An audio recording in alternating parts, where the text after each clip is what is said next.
full crew today. Framers, plumbers, electrician, siding guys, window installers. Check it out. Our 3-panel sliders are being installed right now. These things are about 25 feet wide, 3 panels each. These things are 300 pounds per unit, but you can actually move them back and forth with like a featherweight. It took us a long time to get to this point. All the preparations, making sure all the sills and the top are level and plumb. The result, a perfectly installed unit. No resistance when it comes to sliding back and forth. We left adequate gaps on top to ensure that in the event of some future sagging, we still have room to adjust. Let's talk to the installer here. Okay, we have Carlos here installing the Cortizo window unit produced from Vinyltech Windows. Carlos, tell me what you need to get something like this installed in one day to be perfect. Nice framing, level plumbing squares helps a lot, you know? Yeah.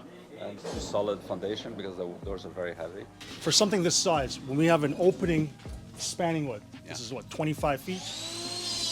What is the worst thing that can happen, and how do we prevent something like that from happening? Yeah, the only thing that you can do is that you have to make sure the header is solid and it's not going to bow, you know, later on with the weight and all that. So as long as it keeps straight within 3/16 flex, the door will operate properly. Perfect. So you see these all the time. You see framing housed all the time. When would be the worst time to have the framing done, and how could you prevent that from sagging in the future? Yeah, so the most important thing is to keep the header nice and dry if you're using wood paralam so that it stays square. Because if it sags later on, because of being wet, it warps and then it prevents the door from sliding because you only have like a 1/4 inch on top and 1/4 inch on the bottom leeway for the panels. Okay, so if it were to sag, it'll dip in the middle, right? Yeah. Let's have a look from the inside.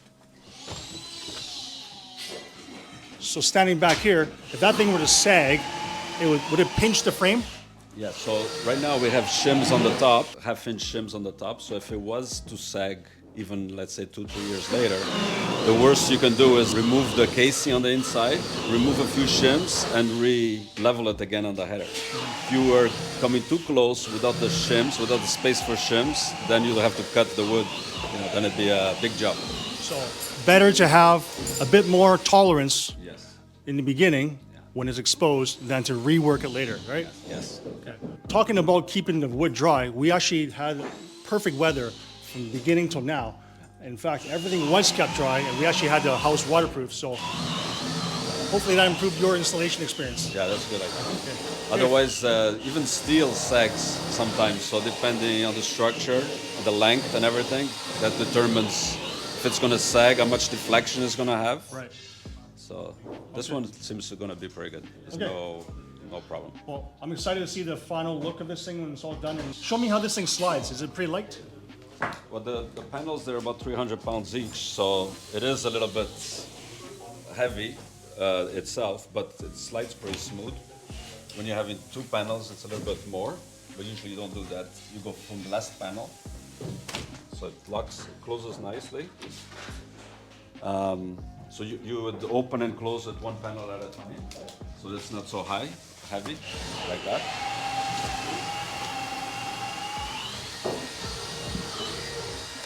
And it goes all the way to the thing, and then you lock it. Perfect. Oh, that's amazing. 300 pounds and 2 fingers, huh? Yeah. And Awesome. it's, it slides pretty good. That's amazing. Okay. And you can open from either end. You can open this end, leave it in the middle.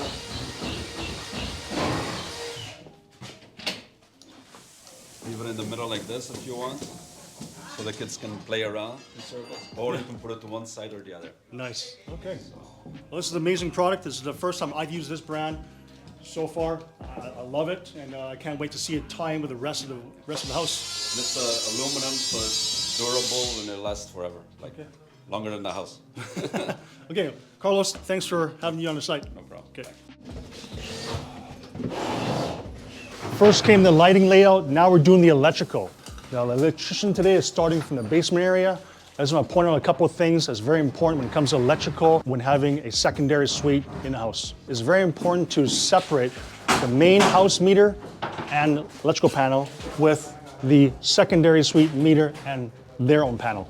In this case, we have identified an area where it's the most convenient for the secondary suite tenant to use or to get access to their panel, which is conveniently located behind the door area. So when you open the door, it actually covers it. But this will be the location where we're gonna plant all the electrical wires that the tenant can access at all times. So not only is this guided by the rules, electrical code, to have a separate meter and have its own access, the reason why we have that is in the event of any kind of breaker trips, they can have access to their own panels, turn the breakers back on. On their hand, if you were to have this panel located inside the main part of the house, they would never have access to it. So that's why we always separate the panels from the main house area. We'll get into this when we do the electrical service installation later on.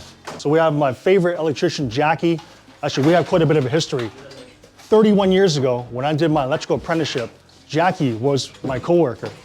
I branched off into a different direction, becoming a builder, but he maintained his journey with electrical, and now we're still working together 31 years later. How about that, huh?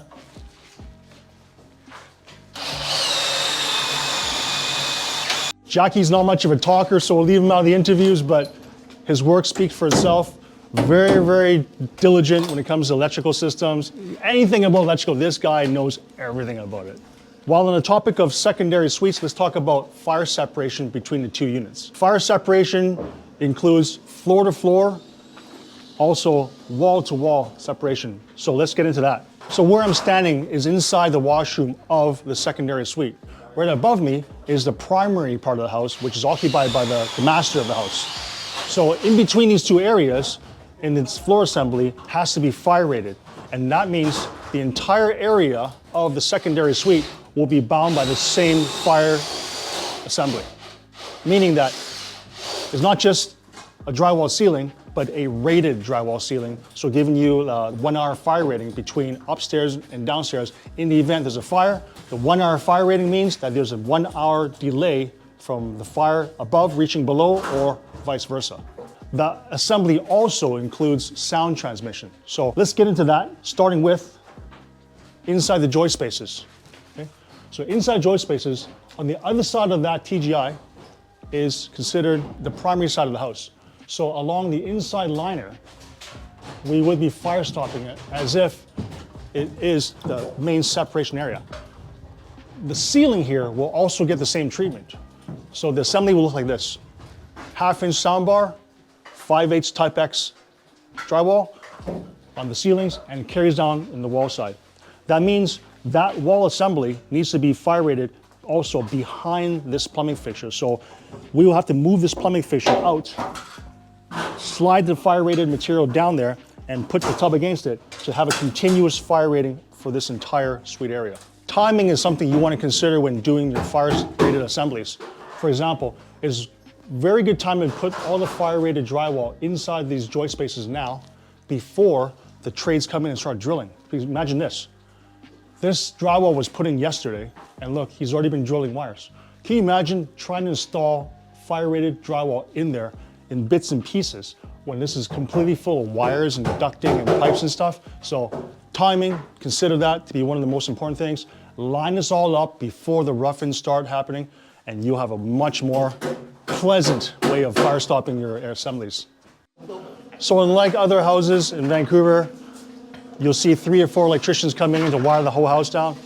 Jackie works by himself. He'll do this entire house by himself. He's lightning fast. He's very accurate, but give him 3 days, this whole house will be ready for inspection. Plumbing.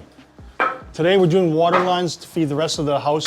We're starting off with the main branches. Manny, tell me about what you're doing today. The main water lines, red is for hot and the blue is for cold. And we are distributing from 1 inch going down to 3/4, then 1/2 inch to all the fixtures. Okay. Now, when you get to the fixtures, is it typically a 3/4 in line or is it a 1/2 inch in line? Mostly 1/2 inch line. Yeah. Some of the faucets, like if they're required 3/4, then we do 3/4, otherwise. Okay. So I get this comment all the time. Let's get some higher pressure in the showers. Is that as a result of a 3/4 water line coming in? Depends on the fixtures too. Some like colder fixtures, they have so much restriction in it. Even though if you go a 3/4 inch all the way, there's still going to be minimum water in there, whatever they have an aerator in there. Yeah, okay, great. Because I want to bust this myth that the thicker the water line, the more powerful output from the fixture. But what about when it comes to like showers? Like a master shower, typically you want to have like a rain head, body jets, whatever. What about those kind of fixtures? So then we run 3/4 inch line there. Okay. So they have more pressure going into it because the 1/2 inch won't take it. Because if you're going to run a water jet and rain shower, so then you won't have much pressure in it. Okay, awesome. So today you're doing the 1-inch lines. You can also do the 3/4 lines, and then from there you branch off, right? Yeah. Okay, so what's next after these water lines? Water lines running good, then we're going to do one faucets, top faucets, and whatever if they require jets, steamers, and all that, then we're going to install those. Okay, and those are like the very fine tuning of your work, right? Okay, perfect. Let's give them a couple days. We'll check back on the progress. All right, we're in the rooftop area of the house. We talked about many videos ago that we wanted to finish this area first, basically top down, to lessen the amount of traffic and trades that I need to come up to this area. Because later on in the job, as the downstairs areas of the house get finished, you don't want that kind of material and that kind of foot traffic coming up to the top. Damages can occur. You might bang into the doors and the walls. You don't want to have that. So by finishing this area first, we can lessen the chances of that kind of damage happening. Since our inspections have passed up here, we started progressing along with all the wall assemblies, the rain screens going up. We're basically going to be putting hardy plank on here before anything's happening below. So give it a couple more weeks, this whole place will be nice and finished. We'll have a different walking surface put on. Okay, we're in the rooftop deck of the house right now. I got Troy from TC Exteriors. He does all of my siding work and rain screen and WRBs, window flashings. He's the best at it. He's also going to be taking care of the walking surface in this rooftop deck. Why have Troy do all this as one big scope? Because it's easier to control the quality and the timing when it comes to this kind of an area, because it's kind of isolated from the rest of the house. Might as well have one person who knows what he's doing to tie it all together. Now, Troy, what are you doing on the sidewalls here? We're doing Seagull, and then we're going to do rain screen, then we're going to do the ventilation, and then we're doing top flashing, and then we got to make sure we have 42 inches from the tile floor to the top of the wall. Quite a bit of planning involved here. I see you've already got all the rain screening and the bug screens. So the entire area here is actually watertight, right? Yes. Okay, perfect. So how much time do you think we'll need before we get this whole area to be usable? Because I can enjoy a rooftop deck area as I build this house, right? Yes. Like 2 weeks probably. Okay. Yeah. Okay, let's give Troy 2 weeks. We'll check back and we'll see what kind of progress he's going to be having. All right, my last stop, HVAC guys. They've been doing quite a bit of work already. Now it's time to show you why we had drop ceilings in the first place. So check out all the bunch of HVAC ducting that's been installed coming out of the roof area, comes down and across. Now, if you step back, you'll realize that the drop ceiling that we installed earlier was meant to cover all those pipes, so we have a nice finish across, okay? It's a bit more evident as well when you look at the path of travel of the ducts. They remain in the TGIs and roof space in this area. However, once you get to the bathroom areas, they come down. So that's why we have a drop ceiling in this bathroom to help conceal those pipes that are running right across your room. When you get over to the master ensuite area, it's even more evident the amount of pipes that are coming through here and the depth that you need to conceal these pipes. That's the reason why we dropped the ceilings in these areas, and that's why we chose specific areas to drop them, so it doesn't look too out of ordinary. All right, very, very busy day here. How many trades we have on site? HVAC, plumbing, electrical, framer, siding, and a sliding door installer, all in one day, packed. That's the way I like to roughen these houses. Get everybody together, a lot of communication happening, see how this guy affects this guy. We can talk about it on the job site, but it's all about communication.